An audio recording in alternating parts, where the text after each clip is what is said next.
অনেকেই বলে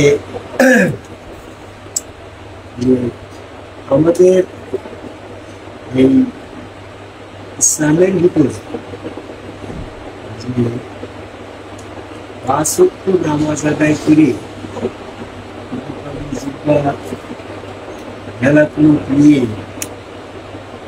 10টা সুন্নত আদায় করলে জান্নাতে যাবে।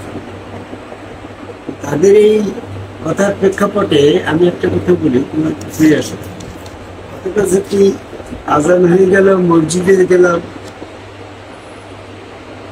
জামাতের সাথে নামাজ আদায় করলাম, খেলাধুলো নিয়ে ঘুরে বেড়ালাম, তাহলে এরকম যারা করল না, একটা লোক নামাজ আজান হয়ে গেছে, সে মসজিদে গেল না, জামাতের সাথে নামাজ পড়ল না, পোশাক করে এরকম ভেলা করে নিল না, মসু কাটল না, টুপিও মাথায় দিল না, এরকম জুব্বাও সে করল না, তোমার এরকম ভাবে ঈদের নামাজেও সে গেল না, তারাবি করতেও গেল না, এরকম ভাবে তোমার যে আরো তোমার প্রচলিত ইসলামের যে নিয়ম কানুন গুলা কোরআন বহির্ভূত, সেগুলোর একটাও সে করি। এই লোকটা আজান শুনে দৌড় দিয়ে তোমার কাতারের সাথে নামাজ, জামাতের সাথে নামাজের কাতারে দাঁড়াইল না, মসজিদে গেল না, 5 ওয়াক্ত পড়ল না, নানা কোনো নিল না, মুস কাটল না, এই লোকটা দেখা গেল যে দোজখে গেল না। ভালো করে খেয়াল করছে, এই সমস্ত কিছুই করলো না, অত সে দোজখে গেল না। সে এই তার দোজখে না যাওয়াই প্রমাণ করে যে তোমরা 5 ওয়াক্ত নামাজ পড়ে জান্নাতে যেতে পারছো না। তার বোঝানোর কথাটা মাথায় ঢোকে নাই তোমার? খুব সূক্ষ্ম পড়ে। তুমি দৌড় দিয়ে আজান শুনে মসজিদে যাও, তাতে আপত্তি নাই, কিন্তু এই দৌড় দিয়ে আজানের সাথে মসজিদে যাওয়ার কারণে তোমার জান্নাত হচ্ছে না। তার প্রমাণ কি? যে গেল না তার তো দোজখ হচ্ছে না। গো কথা বলতে গিয়ে চেঁচিয়ে বুঝিয়ে ফেলছি, এতটা বুঝতে হবে। তুমি দৌড় দিয়ে মসজিদে যাও, তাতে আপত্তি নাই। তোমার আজানের সাথে দৌড় দিয়ে তুমি মসজিদে সালাত আদায় করলে, কিন্তু যে লোকটা দোকানে বসে থাকলো, সার দোকানে গেল, সে দৌড় দিয়ে মসজিদে গেল না, সে যদি তোমার এই না যাওয়ার কারণে আর যদি দোজখ না হয়, তাহলে তোমার যাওয়ার কারণে বেহেশত হচ্ছে না। আমার কিছু লোক বলছে যে তুমি বুঝতে হবে, বুঝবো না, তোমার তা বুঝাবে কেন, তুমি তো তাইজের সাথে সাথে বোঝো তো। সুন্দর রাখালা তাল গাছের পাতা দিয়ে ছাতিতে, সে সব সময় এরকম ভাবে ইয়ে করাই থাকে, বৃষ্টি হলে সেটাই ধরে। আর আমাদের ছাতিগুলা কি বৃষ্টির সময় ফুটিনি, মাঝে মাঝে সময় বুঝি, এটা যে বুঝা ছাতি, আর তাইলে ছাতি বোঝে না। তা আমাদের দেশের লোক হাসিবুল চিশতির কথা বোঝে না, এর সব তাইলেও ছাতি। বোঝো চেষ্টা করি, হাসিবুল চিশতি কি বোঝাতে চাচ্ছে? যে লোকটা আদম কবে আল্লাহকে সেজদা করে 4 দোকানে গ্যাট হয়ে বসে থাকলো, তোমার আজান দিয়ে দৌড় দিত মসজিদে গেলে, সে গেল না, সে দোজখে যাচ্ছে না। কারণ দোজখে যাওয়ার মাপকাঠি তোমার আল্লাহ পাক কখনো হুকুম করে বলে নাই যে তুমি আজান দাও, এটা আল্লাহর হুকুম না। মসজিদে দৌড় দিয়ে নামাজে যাও, এটা আল্লাহর হুকুম না। তা আল্লাহর হুকুম যদি না থাকে, ওই আজান শুনে মসজিদে যাই ঢেলা নিয়ে তোমার টুপি পাগলি চুম্বা মোসকাইকে এই সমস্ত ভণ্ডামি করে ঘুরে বেড়ানো, এটা যদি আল্লাহর হুকুম না হয়, তাহলে এটা যদি কেউ না করে, তার কি করে দোজখ খাইবে? দোজখে যাওয়া হচ্ছে না তোমার ওই সমস্ত কর্ম না করার কারণে, তার দোজখ হচ্ছে না, তাতেই প্রমাণ করে তুমি এই সমস্ত কর্ম করে জান্নাতে যেতে পারছো না। তাহলে দোজখ হওয়ার কারণটা কি? এই লোকটার দোজখ না হওয়ার কারণটা কি? সে আদম কাবাই গুরুকে সেজদা করে, ওই রূপের পরে নামের পরে আদম সেজদার পরে বহাল আছে। তার ওই নামাজ, হজ, যাকাত, ওই সমস্ত খলিফাটি, ওই সমস্ত দৌড় দিয়ে মসজিদে যাইতে হবে, আজান দিয়ে ঢেলা করে দিয়ে তোমার একটাও আল্লাহর হুকুম না। এগুলা পালন না করলে তার দোজখ হচ্ছে না, বরং তুমি আদম সেজদা না করলে তোমার দোজখ হচ্ছে। কারণ আদম সেজদা না করলে তো ইবলিসের অনুসারী হয়ে যাচ্ছে। আদম কবে সেজদাটাই হচ্ছে জান্নাতে যাওয়ার উপায়।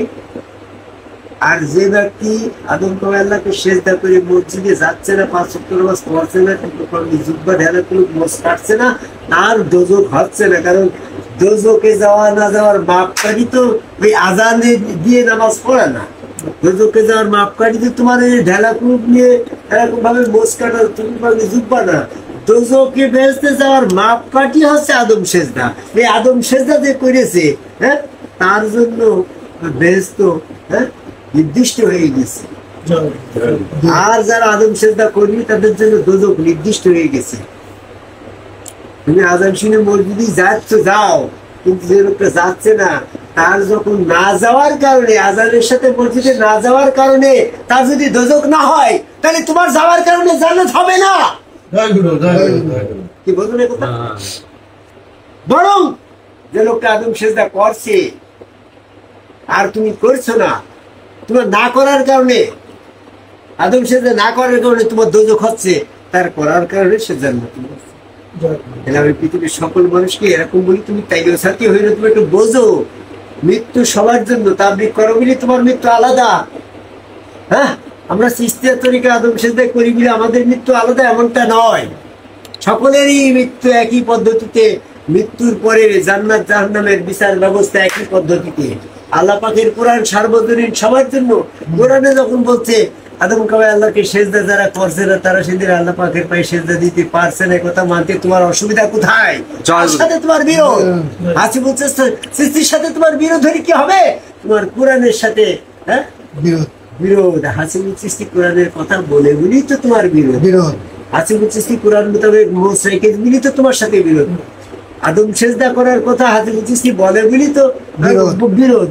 আদম সেজদার মানে সম্মুখ রসুল বর্তমানে আছে, এই কথা কোরআনে বলছে, কথাটা বলার কারণে তোমার বিরোধ।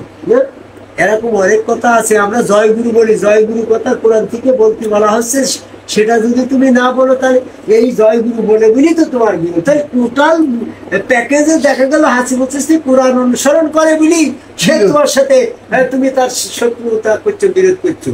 হ্যাঁ, তোমার মরার ব্যবস্থাপনা সব একরকম। যেটা কোরআন ভিত্তিক ফয়সালা আছে সেটাই চলে আসেন। এই আজানের কথা মসজিদে নাই, 5 ওয়াক্ত সালাতের কথা মসজিদে নাই, তারাবি সালাতের কথা মসজিদে এই কোরআনে নাই। হ্যাঁ, এরকম 5 ওয়াক্ত সালাত আদায় করার কথা কোরআনে নাই, আজান দিতে হবে কথা কোরআনে নাই, তারাবি সালাত আদায় করতে হবে কোরআনে নাই। মসজিদে এরকম ভাবে যে তোমার চিল্লা দিয়ে বেড়াইতে হবে এরকম কথা কোরআনে নাই। কোরআনে আছে আদম সেজদা করে গুরুর সঙ্গ ধারণ করো। গুরুর সঙ্গ ধারণ না করলে সেদিন দোজখে যাওয়ার হাত কামড়ি কামড়ি বলবো আমি ওই গুরু বা রসুলের সঙ্গ ধারণ করলাম না কেন? অমুক তাবলিগের আমি সাহেব মামুনুল্লাহকে কথা বলতে করিসটা কি? আদম সেজদা না করে হায় হায় রে, এটা সূরা ফুরকানের 27 নম্বর আয়াত। আমার সাথে শত্রুতা করছো মানে তুমি কোরআনের সাথে শত্রুতা করছো। বলছে না মৃত্যুর ফয়সালা যখন একরকম, সেটাই হচ্ছে আদম আল্লাহকে সেজদার মাধ্যমে মুক্তির একটা ফয়সালা রয়েছে। এই ফয়সালার বাইরে যদি কোনো ফয়সালা থাকে, সেই ফয়সালা ইবলিস জান্নাতের দাবি করে বসবে। আল্লাহ যখন পথ দুটো রাখে নাই, একটাই পথ জান্নাতে যাওয়ার, সেটা আদম সেজদা। আদম সেজদাই হচ্ছে কিন্তু পথ। যে সমস্ত কর্মকাণ্ড আপনি করছেন ওগুলা যদি কেউ না করে দোজখী না হয়, তাহলে জানবেন যে আপনার এই কোরআন বহির্ভূত সমস্ত দিনই কর্ম ব্যর্থ হবে। এই ব্যর্থতার পথ পরিত্যাগ করে যে কাজ সঠিক কোরআন ভিত্তিক আদম আল্লাহকে সেজদার পথটা, সেটাই হচ্ছে সঠিক পথ। সেটা যত কঠিন। আমি সেটা প্রভাব দেখছিলাম, if there is no any way, that is only one way, that is important, right? So much very difficult.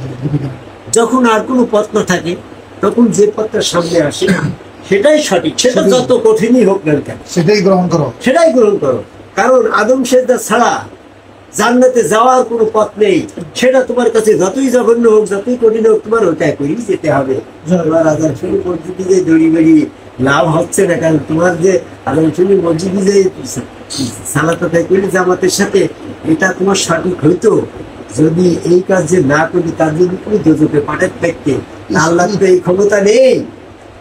যে লোকটা আজান শুনে মসজিদে যে তোমার জামাতের সাথে নামাজ না পড়লো, টুপি পাগড়ি জিব্বা পড়লো না, মোস্কাইট না, ঢালা কোনো পুলিশ না, এই লোকটাকে দোজখে দেওয়ার ক্ষমতা আল্লাহর হাতে নেই। কারণ এগুলোর একটা কথাও তো আল্লাহ বলে নাই।